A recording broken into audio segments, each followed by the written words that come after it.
Oke, luar biasa. Kembali lagi kita. Luar biasa ya. Setelah hujan menghantam hampir 15 menit yang lalu, akhirnya kami harus mengungsi. Ini Kejutan parah pawangnya dari Welengka ini. Begitu kena nasi padang yang spesial 2 karet itu hujannya turun. Hujannya turun. Parah. Luar biasa. Tetapi hujan itu ternyata dia itu Abang Yos adalah tanda-tanda rezeki itu sepertinya. Kalau saya suka hujan karena udaranya bagus, pohon-pohon hijau, rumput bagus, udaranya segar. Jadi saya harus senang dan Labuan Bajo memang harus dihujani terus. Iya. Yang penting jangan hujan akan masalah gitu ya. Harus hujan membawa. Hujan boleh, yang penting jangan hujatan. Oke. Kalau masalah tidak bisa diselesaikan itu akan penuh hujatan di kemudian hari gitu Kalaupun ya. masalah itu kan ada 2. Satu masalah yang bisa diselesaikan. Oke. Yang kedua itu masalah yang tidak bisa diselesaikan. Oke. Masalah yang bisa diselesaikan itu kira-kira gini. Kalau ada masalah bisa diselesaikan, ya itu kategori masalah yang bisa diselesaikan. Oke. Kalau masalah yang tidak bisa diselesaikan kayak tadi itu, Iya. hujan, ya sudah, bukan kita yang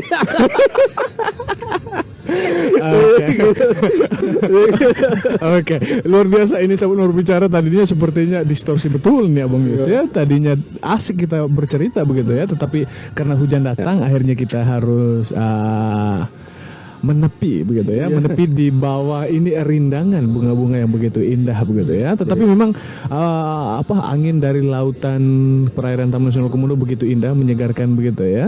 Oke, menjadi kita refresh lagi ingatan tentang pembicaraan tadi itu Abang Yus ya, yaitu kompleksitas persoalan ya agraria di Labuan Bajo sebagai destinasi pariwisata super premium nih sahabat Marbicara gitu ya. Dan tentunya bersama dengan Abang Yus sebagai salah satu pemuda Manggarai Barat yang sangat konsisten gitu ya, mengkawal bagaimana aset pemerintah daerah begitu ya tidak dimanipulasi dan dimanfaatkan oleh sekelompok orang tertentu begitu ya untuk keuntungan personal mereka begitu ya. Oke, berbicara tentang persoalan agraria nih Abang Yos, sejak kapan ini dan bagaimana persoalan ini eksis sampai hari ini? Kalau yang saya pernah kasih Bung data-data itu kan. Itu satu bundal itu data menarik, laporan resmi, itu laporan rahasia sih sebenarnya. Jadi ternyata itu aktivitas penjualan tanah di bidang-bidang tanah di pulau itu udah tahun 86, 87, 88 itu. Dan transaksinya itu di bawah tangan semua. Di bawah tangan? Di bawah tangan semua, bukan karena memang waktu itu kan belum ada notaris. Mungkin ada PPAT ya, camat dan lain itu yang punya jangkauan untuk bisa mengeluarkan satu administrasi yang berkaitan dengan surat-surat tanah itu. Nah, tahun 80 yang begitu itu tahun 92 dan lain. Jadi begitu transaksi memang sudah ada muncul masalah juga. Itu laporan resmi, itu laporan yang dibuat oleh Bupati Gaspar Ehok tahun 1997 itu kepada gubernur di NTT Kupang. Laporan resmi bagaimana membicarakan, melaporkan detail tentang persoalan bidang masalah-masalah tanah di Labuan Bajo dan pulau-pulau di perairan Labuan Bajo. Itu udah dibicarakan semua itu. Artinya persoalan ini memang sejak beberapa dekade yang lalu begitu. Sudah lama dan selalu muncul ketika ada agenda atau kebijakan, misalnya zaman itu tahun 88 berapa itu ya, ketika Pemda NTT itu bidang Bapeda Tata Ruang itu mengeluarkan satu perda menyangkut soal Labuan Bajo sebagai kawasan pariwisata itu, kawasan pariwisata di Spanyol. Lalu Pemda tingkat 2 Manggarainya juga waktu belum pecah ya, belum mekar Manggarai Barat ini juga buat perda di Bapeda Tata Ruangnya, di mana kawasan pesisir dari Werana sampai Gorontalo itu adalah menjadi kawasan kawasan pariwisata. Di situ muncul persoalan sampai di pengadilan zaman itu. Ini kalau ini pernah kita bahas sebenarnya. Itu. Nah, yang saya mau katakan gini, kesininya penjualan pulau itu masif. Tadi kita sempat bilang bahwa bagaimana sih proses untuk menjual pulau ini kan dari masyarakat. Klaim dan mudah memang masyarakat yang mengklaim ini kan. Ada yang dulunya, yang saya temukan itu ada yang dulunya jadi kepala desa, kemudian dia jadi tokoh adat. Karena dia jadi tokoh adat, dia bicara dengan pemerintah paling bawah itu ya desa. Akhirnya dia keluarkan surat, benar. Dia punya tanah ini. Lalu dibawa ke BPN atau ke Pemda dulu. Sudah. Di BPN kan terima begitu aja karena yuris formalnya memenuhi syarat. Jadi gitu. Nah, transaksi yang begini dulu, jual beli yang begini dulu itu tidak jadi soal zaman itu. Sekarang begitu pariwisata masuk pada industri industri Labuan Bajo itu sudah masuk pada industri pariwisata. Ini kan orang ke sini nih mau investasi tapi selalu cari tanah kan, pulau dan lain-lain. Bahkan tadi malam itu saya dapat WA, ada jual pulau nggak di Labuan Bajo? Saya mau kasih Pulau Kelor aja biar transaksinya dengan aparat yang ke dalam itu kan. Gitu. Terus apa namanya? Jadi lalu siapa sih pembelinya? Ya itu yang menarik gitu. Pembelinya karena kita kan memang perputaran uang di sini kan kecil. Jadi begitu orang luar datang itu bawa uang segepok, banyak nih bos ini, ya udah transaksi DP dulu dan lain-lain. Gitu. Nah ternyata apa? Dia kasih modal untuk urus surat-suratnya. Tapi pakai nama Lois dulu sebagai masyarakatnya. Begitu jadi, nah karena atas nama PT kan yang beli, perseroan terbatas, maka dia harus HGB. Hak guna bangunan dan lain-lain. Nah hampir kepemilikan peralihan hak bidang-bidang tanah di pulau itu HGB semua, dan itu PT. Tapi kan pertanyaannya apakah perseroan terbatas itu udah bangun? Kan tidak. Nah kalau dicek mereka ini spekulan. Jadi spekulan mereka. Jadi itulah yang menjelaskan mengapa penguasaan lahan itu yang tadinya kita berpikir bahwa ini ada harapan. Ini investor nih mau bangun di sini, tapi tidak jadi. 2 tahun, 3 tahun, 4 tahun, 5 tahun. Kelor itu udah berapa tahun? Dari 2011 kalau nggak salah saya baca itu surat-suratnya. Udah mau hampir 11 tahun juga. Tidak. Saya menduga juga ya mungkin bagian dari, saya menduga ya gitu.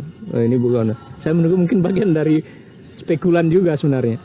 Spekulan juga. Makanya faktanya kan jual di OLX. OLX itu kan tidak bisa jual atau Rewet itu tidak bisa jual kalau tidak ada administrasi yang lengkap. Harus ada sertifikatnya. Karena tidak mungkin dia pertaruhkan jual barang bodong di situ. Nah, artinya Abang Yos, status Pulau Kelor yang dimiliki oleh PT yang tadi disebutkan bahwa mereka memiliki usaha di Labuan Bajo ya, dekat seputaran wilayah bandara itu ya.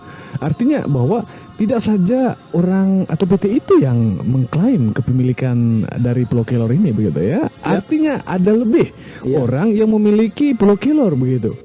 Ada, saya temukan juga kemarin itu ada yang senang dengan terbukanya persoalan Kelor ini.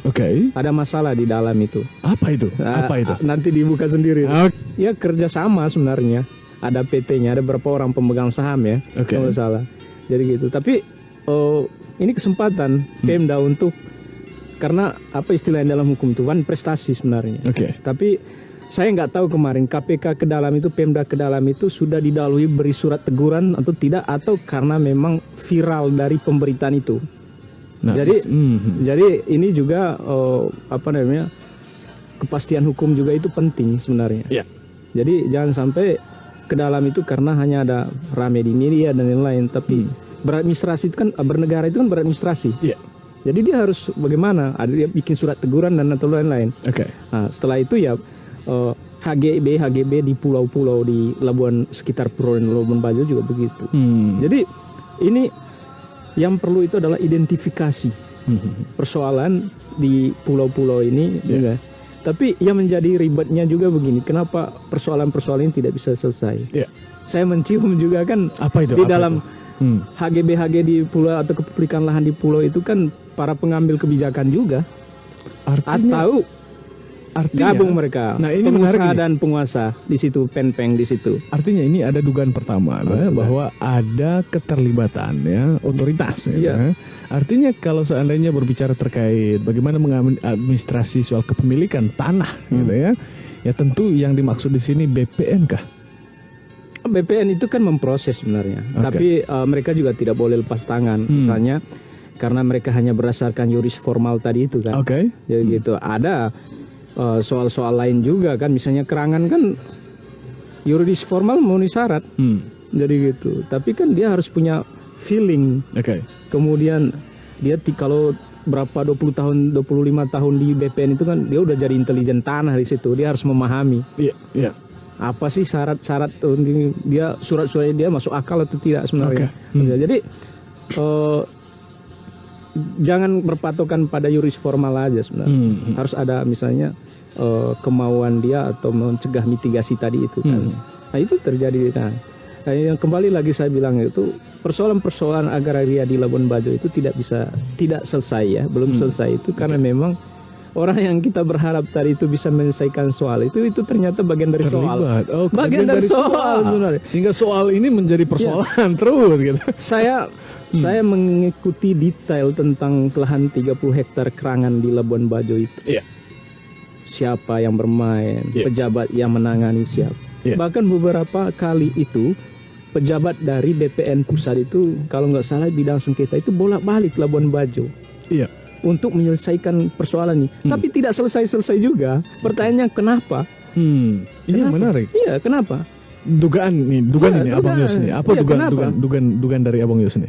Ya mungkin juga misalnya apakah setelah BPN pusat dia datang dari sana dengan konsep penyelesaian masalah, atau ketemu di sini, wah orang yang gue kenal di sini nih di Labuan Bajo, wah ternyata waduh gimana? Orang sendiri nih. Jadi akhirnya didiamkan gitu. Didiamkan. Berapa kali itu kalau saya ikuti pertemuan di mana itu, di hotel-hotel bintang Flores atau apa dan lain-lain. Bahkan ke lokasi kerangan juga mereka. Jadi gitu. Ternyata pantas ya direbut di lahan karena view-nya bagus. Karena view-nya bagus gitu. Dia terlena juga. Harga triliunan gitu. Pulang ke Jakarta bukan cerita bagaimana penyelesaian konfliknya, cerita keindahannya. Keindahan dan potensi usaha gitu. Luar biasa. Itu jadi soalnya. Dan ada satu program misalnya di kemarin itu 2019 itu Task Force Sensus. Task Force, oke. Nah ini yang menarik ini sepertinya, oke. Sensus tanah-tanah yang sudah punya sertifikat di Kelurahan Labuan Bajo. Tapi publik tidak mengetahui apa hasil dari sensusnya itu. Sebentar, apakah kita masuk ke dalam lagi sebentar? Ya bisa, di mana? Oke. Abang boleh bantu tek?